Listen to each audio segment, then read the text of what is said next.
नांदगाव खंडेश्वर येथील नगरपंचायतचा मनमानी कारभार चालू असल्याचे चित्र बघायला मिळत आहे। येथील नगरपंचायतचा कारभार ग्रामपंचायत कारभारापेक्षाही कमी दर्जाचा असल्याच्या प्रतिक्रिया नागरिकांनी व्यक्त केल्या आहे। बघूयात त्यांचा हा विशेष वृत्तांत। नांदगाव खंडेश्वर येथे नगरपंचायत बनून 5 वर्षाच्या जवळपास कालावधी होत आहे, पण तरी सुद्धा नांदगाव खंडेश्वर शहर विकासापासून वंचित आहे। या कालावधीत 2 वेगवेगळ्या पक्षाचे नगराध्यक्ष होऊन सुद्धा या नगरपंचायतचा कारभार एखाद्या ग्रामपंचायतच्या कारभारापेक्षाही कमी दर्जाचा आहे।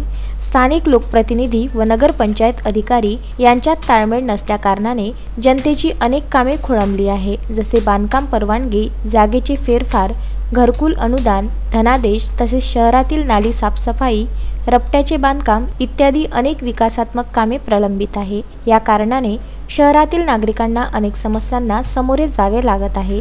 ग्रामपंचायतला कामाकरिता अनेक नागरिक गेले असता स्थानिक नगरपंचायत अधिकारी वर्गाकडून कोरोनाचा वर्कलोड वाढलेला आहे म्हणून आपल्या कामाला वेळ लागत आहे, असे उत्तर प्रत्येक नागरिकांना दिल्या जात आहे।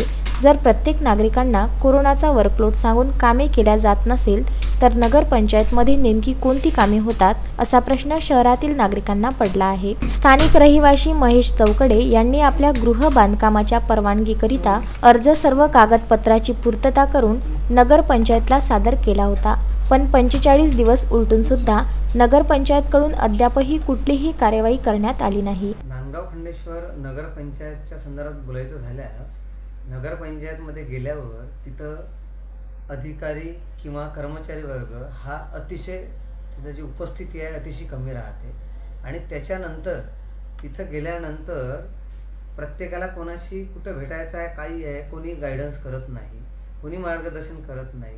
एवढी खराब स्थिती त्या ऑफिसची झालेली आहे। त्याच्यानंतर शहराची स्थिती आपल्याला माहीतच आहे, आपण पाहतच आहे नांदगावचे नागरिक की किती भयंकर स्थिती झाली आहे। जागोजागी कामे नाही, काही नाही, विकास कामे नाही आणि त्याच्यानंतर जिथं नाल्या पाहिजे तिथं नाल्याचा पत्ता नाही, रोड जिथं पाहिजे तिथं रोड नाही आणि गटारा भरून वाहून राहिले, ही स्थिती झालेली आहे। आणि दिनांक 24 जून 2020ला मी बांधकाम परमिशनसाठी तिथे अर्ज सादर केला होता आणि 24/6/2020 पासून 45 दिवस उलटून सुद्धा त्याच्यावर कोण्याही पद्धतीची कारवाई आजपर्यंत झालेली नाही। आणि या संदर्भात मी तिच्या अभियंताला भेटलो असता त्यांनी टोलवाटोलवी करण्याचा पहिल्यांदा प्रयत्न केला। त्याच्यानंतर मग त्यांनी काम समोर न्यायचा प्रयत्न केल्यानंतर मी त्या मुख्याधिकारी मॅडमला भेटलो। मुख्याधिकारी मॅडमला भेटल्यानंतर त्यांनी एकच सांगितलं की तेथे बांधकाम परवानगीसाठी टेक्निशियनची गरज आहे आणि टेक्निशियन आमच्याकडे नाही आहे। आता मला हे सांगा की मला 10 मजली बिल्डिंग बांधायची नाही आहे, मला फक्त घर बांधायचं आहे आणि याच्यासाठी अशा कोणत्या टेक्निशियनची गरज असते हे मला मॅडमकडून कळलंच नाही। उलट नगरपंचायतमध्ये बांधकाम तंत्रज्ञ नसल्याने आपल्याला बांधकाम परवानगी देता येत नाही, असे उडवाउडवीची उत्तरे अधिकाऱ्यांकडून त्यांना मिळत आहे। असा नाहक त्रास त्यांनाच नव्हे तर शहरातील कित्येक नागरिकांना सहन करावा लागत आहे। नागरिकांना बांधकाम परवानगी मिळत नसल्या कारणाने शहरातील अनेक बांधकामे रखडली असून त्यामुळे नगरपंचायतच्या बांधकाम महसुलाचे नुकसान होत आहे।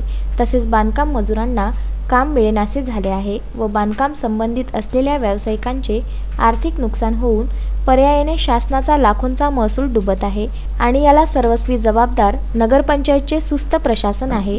अधिकाऱ्यांच्या अशा नाकर्तेपणावर स्थानिक लोकप्रतिनिधी सुद्धा मूग गिळून बसले आहेत। त्यामुळे नगरपंचायतचा कारभार देवभरोसे सुरू आहे।